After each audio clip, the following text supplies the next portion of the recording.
السلام علیکم، امید ہے آپ سب خیریت سے ہوں گے۔ آج کی ویڈیو میں ہم آپ کو اسم کے بارے میں ساری ڈیٹیلز بتائیں گے، اس کے بارے میں جو اہم باتیں جن کا یاد رکھنا ضروری ہے، اور اس کی اقسام سکھائیں گے آپ کو جو عربی زبان میں ہوتی ہیں۔ عربی زبان میں جب بھی ہم کسی اسم کو جملے میں استعمال کرنا چاہتے ہیں تو ہمیں اس کے بارے میں 4 باتیں ضرور معلوم ہونی چاہیے۔ سب سے پہلی چیز جو ہمیں معلوم ہونی چاہیے اسم کے بارے میں کہ وہ معرفہ ہے یا نکرہ۔ دوسری چیز کہ اسم مذکر ہے یا مؤنث، یعنی اس کا جنس معلوم ہونا چاہیے۔ تیسری چیز اس کا نمبر، اس کا عدد جو ہے وہ ہمیں معلوم ہونا چاہیے کہ وہ واحد ہے، مثنیٰ ہے یا جمع ہے۔ میں نے پچھلی ویڈیو میں بھی آپ کو بتایا تھا کہ اردو میں ہم صرف واحد اور جمع پڑھتے ہیں، مگر عربی میں ایک نئی قسم بھی ہے مثنیٰ، یعنی جو 2 لوگوں کے لیے، 2 چیزوں کے لیے استعمال ہوتا ہے۔ پہلی 3 اقسام سے تو ہم کسی حد تک واقف ہوتے ہیں، مگر چوتھی چیز جو ہے اسم کا اعراب۔ تو اعراب جو ہے یہ اردو اور عربک میں اس میں بہت فرق ہے۔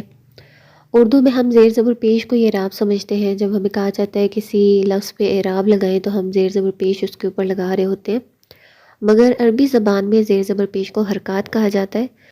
اور اسم کا جو اعراب ہے اس سے مراد ہوتی ہے اسم کی جملے میں حالت، اس کا سٹیٹس، اس کا مقام، کہ جو اسم ہے وہ جملے میں کس حال میں ہے، یعنی وہ فاعل ہے، مفعول ہے، یا پھر وہ اضافی ہے، اس کا کسی سے تعلق ظاہر کیا جا رہا ہے۔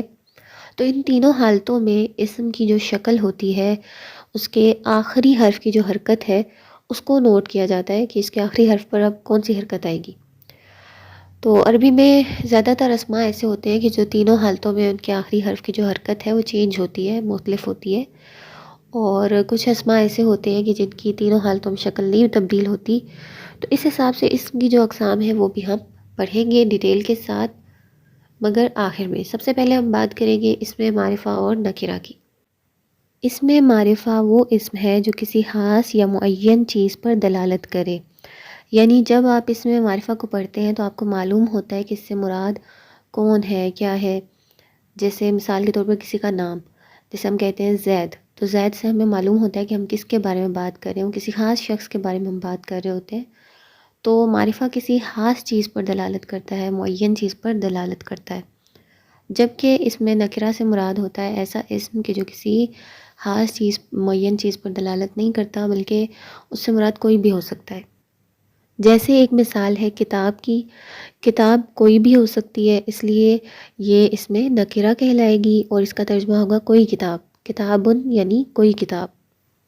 تو عربی میں جب اس میں نکرہ کا ترجمہ کیا جاتا ہے تو کوئی یا ایک کے ذریعے ہی کیا جاتا ہے۔ تو سب سے پہلے تو آپ نے ان کی ڈیفینیشن کو اچھے سے یاد کر لینا ہے کہ معرفہ جو خاص چیز پر دلالت کرے اور نکرہ جو کسی خاص یا معین چیز پر دلالت نہ کرے۔ اب ہم بات کرتے ہیں اسم معرفہ کی اقسام کی۔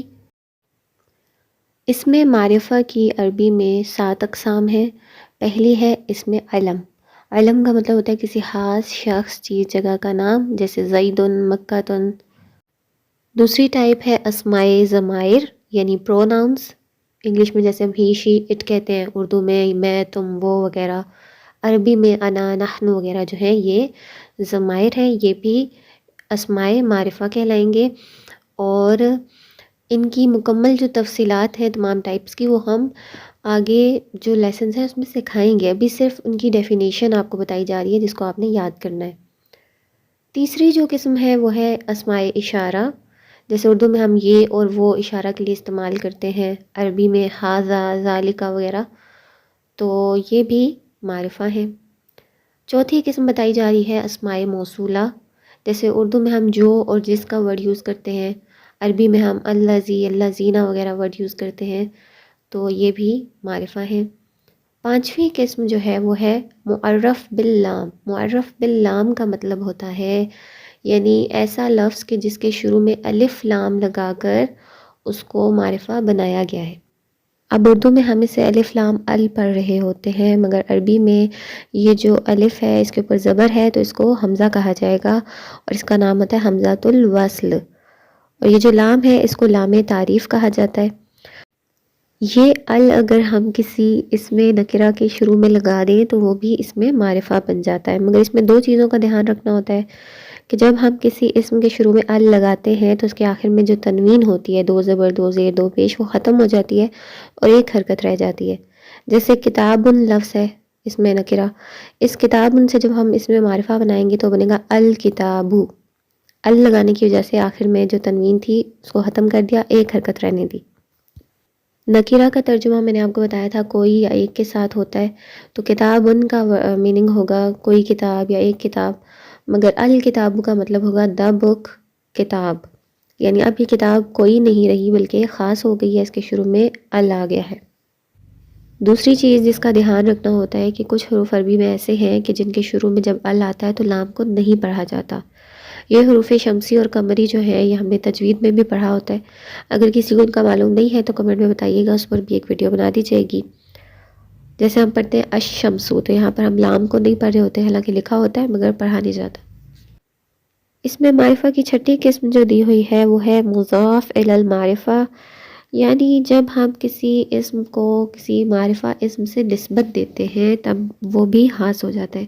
جیسے ہم کہتے ہیں زید کی کتاب، تو اب یہ کوئی کتاب تو نہیں رہی، یہ خاص ہو گئی. تو اس لیے مضاف الی المعرفہ بھی جو ہیں وہ بھی اسماء معرفہ کہلائیں گے. اور آخری قسم جو دی ہوئی ہے، جب ہم کسی کو پکارتے ہیں تو وہ بھی خاص ہو جاتا ہے، یعنی ہمیں معلوم ہوتا ہے ہم کسے پکار رہے ہیں، تو وہ بھی اسماء معرفہ کہلائیں گے. آج کی ویڈیو میں ہم نے آپ کو اس میں معرفہ اور نکیرہ کا جو فرق ہے وہ سمجھایا ہے. امید ہے آپ کو سمجھ آیا ہوگا. اگر کچھ بھی سمجھ نہ آئے تو آپ کمنٹس میں پوچھ سکتے ہیں. اب آپ اس لائق ہو گئے ہیں کہ آپ کو اسم کی 2 نشانیاں سمجھ آ گئی ہیں کہ جو نکرہ اسم ہوتا ہے اس کے آخر میں تنوین آتی ہے، 2 پیش 2 زیر 2 زبر وغیرہ، اور جو معرفہ اسم ہوتا ہے اس کے شروع میں ال آتا ہے. تو اب جب بھی آپ کوئی قرآن کو پڑھیں گے یا حدیث کو پڑھیں گے تو جس بھی لفظ کے شروع میں آپ ال دیکھیں یا جس کے آخر میں آپ تنوین دیکھیں تو آپ نے سمجھ جانا ہے کہ یہ اسم ہے. تو یہ اسم کی 2 نشانیاں آپ کو معلوم ہو گئیں. نیکسٹ جو اسم کی بحث ہے مذکر مؤنث کی، واحد تثنیہ جمع کی اور اعراب کی، وہ نیکسٹ ویڈیوز میں آپ کو سکھایا جائے گا. خدا حافظ.